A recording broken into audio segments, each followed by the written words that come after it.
Welcome to the Living Joyfully podcast, where we talk about the intricacies of being in relationship with the people in our lives. Let's dig deep, challenge paradigms, choose connection, and live joyfully. Hello, and welcome to the Living Joyfully podcast. We're happy you're here exploring relationships with us, who we are in them, out of them, and what that means for how we move through the world. If you're new to the podcast, we encourage you to go back and listen to the earlier episodes. We started with some foundational relationship ideas that are so helpful to have in your toolbox. If you've already been enjoying the podcast, we'd love it if you would subscribe and share. We really appreciate your support as it grows. This week's episode is part of our conflict series, and we're going to be talking about triggers. It's so helpful to understand ourselves and our triggers and hot buttons, noticing what comes up for us when conflict arises, understanding how, in general, we deal with and feel about conflicts can help us be more intentional with our words and actions. So for some context, a trigger is an intense, emotional, negative reaction to something, whether it's words or actions. The clue that our reaction is in response to a trigger is that it's often out of step with the actual situation in front of us. And it will also bring about some intense feelings in our body. That's because triggers are actually about us, not at all about the situation in front of us. They often stem from previous trauma or childhood experiences, and they bring this confronting aspect and energy to the conflict for us that nobody else sees or feels. Yes, I think that's one of the most interesting aspects for me, that the intense reaction I'm feeling isn't being reflected in the other people. Like, why aren't they more upset about this? Why can't they see what's wrong with this situation?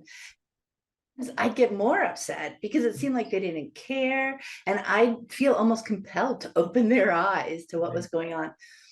So eventually I began using that mismatch as a clue that my reaction might have more to do with me than the actual situation at that moment. But it can be hard not to get immediately carried away by that rush of emotions, right? Exactly. Getting a handle on our triggers, recognizing them, and learning to set them aside is an important first step to avoiding and minimizing conflict with our loved ones. And to be clear, so setting aside triggers doesn't mean ignoring them. Rather, it means taking the time to explore and process them outside of the conflict to make sure we're truly reacting to the person and the situation in front of us. And the first step to that is to slow down. Give yourself some space to bring your awareness to the moment in front of you and see if others are maybe not reacting as strongly as you are, or if your reaction seems to not fit the situation. If you notice that, you can take a pause and take steps to calm your nervous system. So, somatic approaches are used to engage the relationship between mind, body, brain, and behavior. There are some great somatic tools out there that can help calm our nervous system, allowing us to act with intention again. A simple one being cold water on your wrist. So excusing yourself to the bathroom for some quick cold water therapy can bring you back into the moment so that you can more intentionally face the situation in front of you. You can dig into whatever that trigger was bringing up later. Right now, you want to be present in the situation with your partner or child and not be confusing the situation with baggage from your past. And so I want to talk about the 90-second rule, which helps us understand some of the physiology that's happening when we have any kind of reaction. So the concept was introduced by Jill Bolte Taylor in her book, My Stroke of Insight. In it, she describes how whenever our brain circuitry is triggered, could be fear, joy, laughter, anger, the associated chemicals are released, and it takes 90 seconds for them to flush out of the body. So at that point, we have a choice. We can choose to rethink the thought that brought about that physiological response, thus triggering it again, which means we need to actively choose to stay in that place, a place that's now in the past. To keep those feelings of fear, anger, or even laughter going, we have to keep buying back into that thought every 90 seconds. And as you gain experience tuning into this process in your body, you'll start to notice the pause and recognize when you buy back into the thought. It's important to note, though, that during the 90 seconds, you will most likely not be able to make a different choice. So, for example, once you've triggered an anger response, you need to let those chemicals course through you for the 90 seconds. Then you'll have a chance to bring yourself to the present moment and make a different choice. And while you may not be able to choose to feel differently during the 90 seconds, you can stop yourself from reacting from that anger, especially when you know that intensity of that moment will pass. It's so empowering to realize we have that control, that our anger doesn't control us, that we have choices along the way to react differently. And I actually had a really interesting example of this just 2 weeks ago. So I was in a hotel room and the fire alarm went off. So it's like wake the dead fire alarm in a hotel. Okay. I was in a deep, deep sleep. My whole body, like I sit bolt upright. I'm super activated. My heart's pounding. I'm like, what's happening? There were fire trucks, the whole 9 yards. But about 20 seconds in, I realized that the alarm still wasn't going off. The fire trucks had passed by. There wasn't really a threat, but my body was still on high alert, heart banging, all the things. I tried deep breathing. I tried any tool I can think of, but it was only until about the 90 seconds passed, I felt my body calm down and I took a deep breath and I was able to go right back to sleep. It was such a stark contrast. And I think it was easier to notice in this situation because I wasn't feeling the need to pull myself back into that state of alarm, because I knew that it wasn't that. I didn't need to buy back into it. I think it's harder when you're still mad at that person or that situation in front of you, but it's there. It happens. That pause is there. And so watch for it. And it's pretty cool and kind of wild. Yeah, that is such a great example. Yeah. I think it's just so helpful to play with some tools to see which ones can help us to just Yeah. calm our nervous system down a little bit in the stress of the moment. I mean, for me, a big one is deep breathing. So a few deep breaths and not just like a deep breath, but concentrating on a slow out breath and envisioning like the tension that I'm feeling washing out with my breath. Right. So, as you mentioned, often I'll excuse myself to go to the bathroom for a minute or two to do that. As you said, we may not be able to make a different choice in those 90 seconds, but we can try not to react. We can try to give ourselves space to let that anger, fear, whatever it is, course through us for that period of time. And to highlight what you said, because I don't think it can be said enough, it's about releasing the intensity of the emotions that are brought up by the trigger so that we can focus on the situation or conversation at hand, and later doing some work to dig deeper and learn more about the trigger and where it comes from. Because if we ignore the trigger, kind of figuratively stuffing it down rather than setting it aside to be explored later, chances are it's going to keep triggering just as forcefully each time similar circumstances arise. If we get pretty good at stuffing it down and moving on, we can start to kind of feel like a martyr, which often ends up disconnecting us even more from family and friends and our loving relationships. And if we find it harder and harder to do that over time, we're kind of on our way to burnout if we're not going to process some of this stuff, right? Oh my gosh, exactly. Our triggers are pointing out areas that might need some healing or at the very least some acknowledgement and attention. So it isn't about ignoring them. It's just about choosing our reaction in the moment that best align with the person we want to be. I think I think it might be helpful for us to just take a minute to walk through some common triggers, remembering that they are going to be super specific to each person because it's all about our past and the things that happened and how we process that. But it can give you an idea of the things to watch for. And a big piece of that is also going to be that body feeling. So watching for that. But one of them is like getting in trouble. So this is a trigger that many share from our time in school. Sometimes it can be from our family as origin, reinforce that as well. So if you're in a situation where maybe someone's questioning you, or maybe you realize that you made a mistake, you can have this all over body reaction and it can cloud your judgment about the next steps that you take. But you can keep in mind that at that point, you're reaching from a place that potentially is decades past, where as a child, you had very little control. The situation in front of you, most likely, mistakes are viewed very differently and are not cause for such intense reactions. So calming your nervous system so that you can clearly talk about what happened and ask some clarifying questions is going to serve you and the relationship much more than this oversized reaction that really won't make any sense to the person in front of you. Yes, exactly. It won't make sense, that, as Yeah. we talked about earlier, that can be a very helpful clue. A trigger that I've explored pretty often over the years is the fear of things going wrong. Mm. I thought I was being helpful in pointing out all the challenges that I envisioned that could come up with whatever the other person wanted to do or suggested. Yeah. It's where my brain quickly went. And eventually I rationalized it as a skill, right? Let me tell you all the ways this can go wrong so that you can come up with plans B, C, and D. Or just realize right now it's too risky and move on to something else. See how much time I saved you? But when I realized that my help actually created more conflict, I got curious and dug deeper. I found fear consistently being triggered underneath my professed help. I noticed that the fear was generating a kind of tunnel vision for me, in which pretty much all I could see were the things that could go wrong. And when I shared those things, others didn't take them as me being helpful, but as me not trusting them to make reasonable choices or to navigate things if they took a new turn. I came to see that when I let fear trigger my reactions, when I try to instill my fear into my partner or my children, even under the guise of being helpful, I was hijacking their experiences and learning. So no wonder it often led to conflict.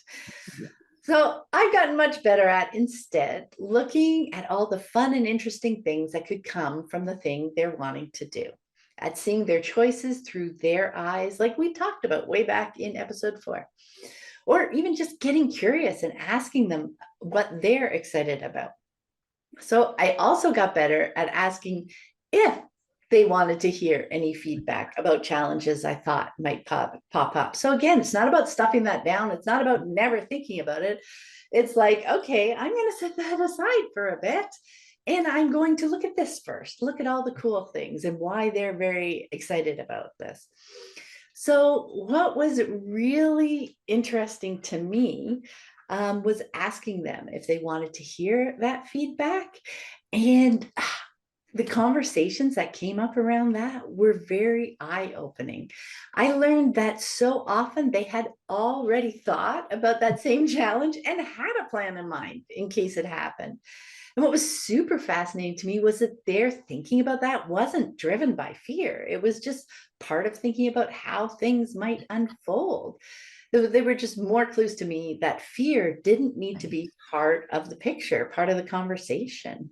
Right. And fear is such a big one for so many of us. And, it is interesting, I think, to tune into any kind of habituated responses like that, especially if we notice they're causing ruptures or disconnections in our relationship, because I feel like just like you found, just scratching beneath that surface will reveal some kind of trigger, some kind of fear, some kind of something that keeps bubbling up that we've kind of put a habit around that really isn't about, and just keeping us from looking at it.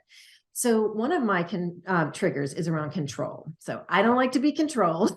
And if I get a whiff of someone trying to control me, I'm going to start bucking. The challenge for me is that my reaction is usually not into proportion to what is actually happening. So I do my best to notice it rising in my body. For me, it's a very physical experience.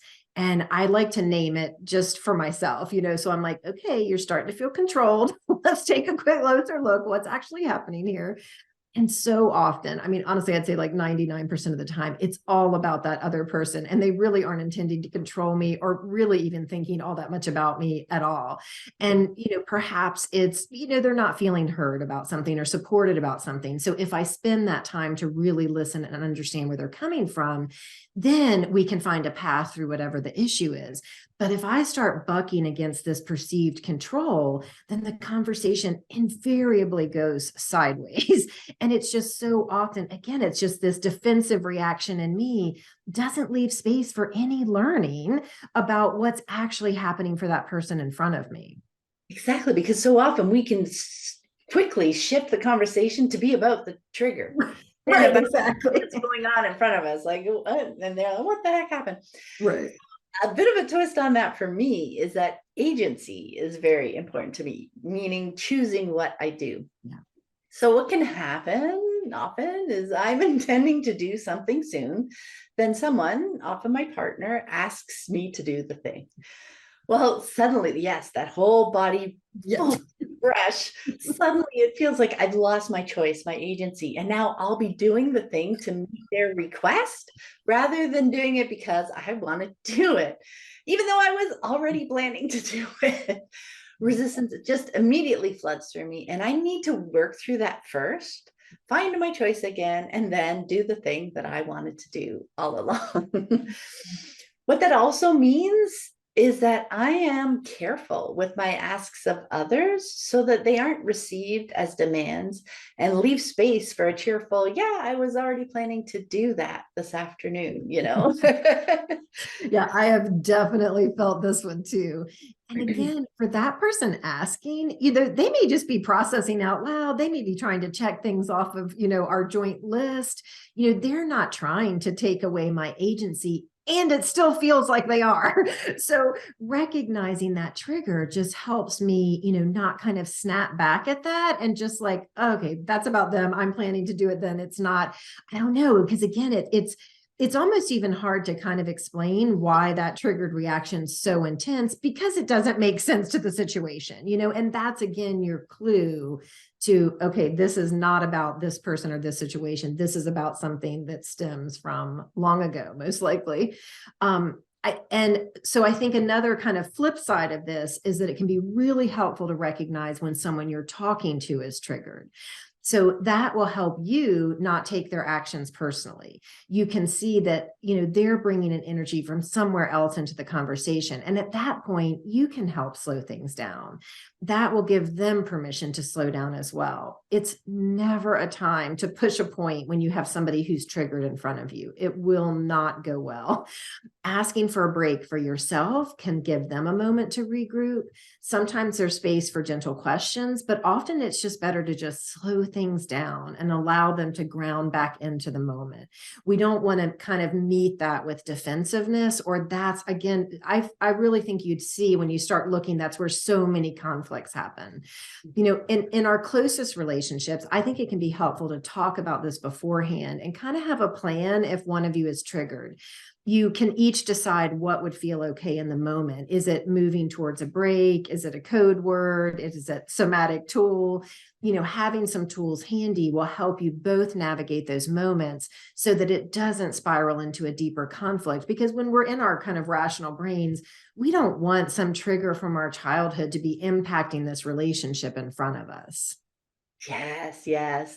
When we begin to recognize when we're feeling triggered, it does become easier to notice it happening with others, right? And vice versa, because Yeah. maybe we notice it in others first, which then opens our eyes to recognizing when it's happening to us. But either way, our Yeah. world gets bigger and our compassion grows, I feel. Yeah. And I also found it really helpful to chat with others about triggering situations outside of the strain of conflict. So, as you mentioned, we can talk about ways to share observations that the person seems triggered without further triggering them or us. And that can definitely look different for different people. How would you prefer someone to share that kind of information with you? And we can chat about different tools to play with to help release some of that intensity and bring us back into the moment with clearer eyes. Which tools work better for each person? How can we keep those tools close at hand and easy to access? That is another fun thing to play with. If it's a spray, if it's a smell, we can have those, keep things in our pocket, just make sure put them in a basket in a main room, those kinds of things, because these are positive things. These are helpful tools. It's not like, oh my gosh, I'm failing, so I need to go and do this thing, Mm. right? Not that at all.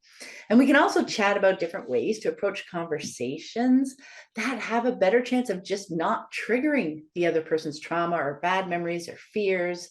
That, we don't want to trigger that so that it rushes to mind for them. Right. So it could be something simple as a change of phrase or tone, as you mentioned, Mhm. or energy. That can sometimes be all it takes not to trigger a trigger in the first place, right? And we can talk about how each person likes to process things like challenges and triggers. So, are they or you more of an external processor wanting to talk about it as they or us peel back the layers, or more of an internal processor wanting some quiet time and space to think things through on their own? Or is it more of a mix dependent on the circumstances?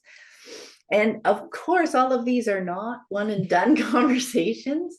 We'll learn more and tweak things along the way. We'll try out a tool. It helps, it doesn't help. Maybe it helps for a while and then it stops helping as much. But this deeper understanding of ourselves and our loved ones most definitely can help us navigate conflict and triggers with more grace and compassion. Oh my gosh, absolutely. I mean, it's a process, but with this greater understanding of ourselves, with this shared language that we're talking about, we'll be able to cultivate an environment where we can stay connected. We don't take things personally, and we can remain open and curious.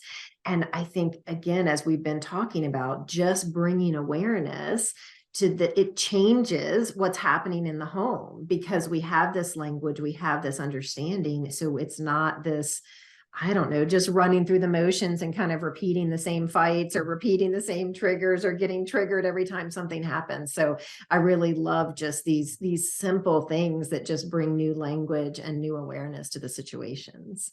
Yeah, I feel for me, the biggest thing was it helped me not take things personally. Right, right. Like understanding what the nuances of all these different situations and how all the different pieces of who we are play into the relationship and conflict and conversations and triggers and all those pieces help me understand that, oh, this isn't all about me, and Right, it's right. it's not them doing something wrong. It's just like who we are. And that was just like so valuable to me in Yes. navigating relationships. 100%. Okay, so let's talk about a few questions to consider this week. First, are you aware of your triggers? If not, look for themes when you find yourself activated that seems a bit out of proportion with the situation. And be honest about that because sometimes we're like, no, it was that serious, but like the feeling in your body, like you'll start to recognize it. Knowing our triggers really helps us be more intentional with our actions. Yeah. And go Oh, ahead. I was gonna say it's knowing, it's feeling it in our body, and like as you mentioned, it's like no, it's not the trigger. The if it happens multiple times, okay. Exactly. Unless, Yeah. or like if it keeps happening over and over in similar situations, like that, Mhm. because the first 10 times it's like, no, it's the thing. Yeah, why does this kind of thing keep Not happening? the Maybe thing. I need to think about Right. it. It's not the thing. Oh my goodness. Okay. Number two, can you think of a time when acting from a trigger impacted a conversation? And what would it look like if you had a do-over? And I think that'll be interesting as you kind of recognize, like, oh, yeah, that, like you said, that tone, that something is a trigger for me that then we kind of have this escalation or this same conflict. And I like the idea of thinking of it as a do-over, as Yeah. in it helps us to more easily bring to mind choices in the moment, because so often when we're triggered, we just see the one thing. We're very focused on the one thing, right? So we do our little bit of help to get us through those 90 seconds through that first thing. And if we've thought about other possibilities, other ways we might choose to react, other kind of questions to ask in the situation versus declarations, if we've got Mhm. that, it's closer to top of mind. Like, oh, so over time we can get to them a little bit quicker so that we can change, make a different choice, like in recognition that we have a choice. And then Right. as we talked about, over time we can tweak that and play with it, right? Definitely. So number 3, have you noticed triggers in your partner? And so this is interesting because like you said, as we recognize it in ourselves, we start recognizing it in others, but it's also that repetition that you're talking about. So it's like, oh, every time I ask them about this thing, they kind of get snappy with me or whatever. Okay, most likely that's not about your question or what's happening. There's a trigger that's being set off that would be helpful to understand. So look for those, again, kind of repeating things that, or repeating energy even, like that, like, okay, the same energy is coming. What's the common denominator? Yes, I love that so much, because what we can do when we can start to recognize that the repetitive reaction and what's seemingly over the top, because we can get stuck in that is just over the top. I should be able to ask that question. So I just keep asking it again because their response is wrong. Exactly. When I can just keep asking, it's going to get better. Figure it out. I said, oh, that might be a trigger. That's like almost a response that they aren't able to control. That's when I can start, oh, I'm going to play around with my tone, the energy, the timing of the question, the wording of the question. Like there's so many ways that we can communicate something that we can start to play with that and learn more. And then maybe in an off time, have the conversation and ask them, Right. really Right. But we're bringing more compassion to it. And again, these are the Exactly. people that we love. Like this is who we want to be, in these relationships, even if we get a little like that's over the top and too much, Okay, so question 4, what tools do you want to put in place with your partner to help each other navigate when one of you is feeling triggered? I really do think this is a cool conversation to have, especially if you notice some of these repeating kind of fights or things happening, just like, hey, let's figure out like, how do we take a time out? How do we do that doesn't end up triggering that, because we have abandonment triggers, and then somebody feels if somebody's taking a break, then that can trigger something. But if we have some agreements ahead of time, if we have some plans in place, then we don't have to take it personally. It doesn't have to feel like that. And we can just give each other the space we need to kind of be present and be intentional about what's happening in front of us. Yeah, I feel like with those conversations over time around it just helps lighten the weight too of the moment, right? To have somebody just recognize that we're triggered, recognize and not escalate back to us even, right? Yeah. Just absorb it for us and just compassion, as you were saying, like that's where we're going. Right. We want to cultivate that for sure. Anyway, thank you so much for joining us this week, and we look forward to next time. Take care. Bye. Thanks so much for listening. We really appreciate you being here with us as we explore ways to improve our relationships and understand ourselves better. You can find us on Instagram at Living Joyfully Podcast, and join us next week as we dig deep, challenge paradigms, choose connection, and live joyfully.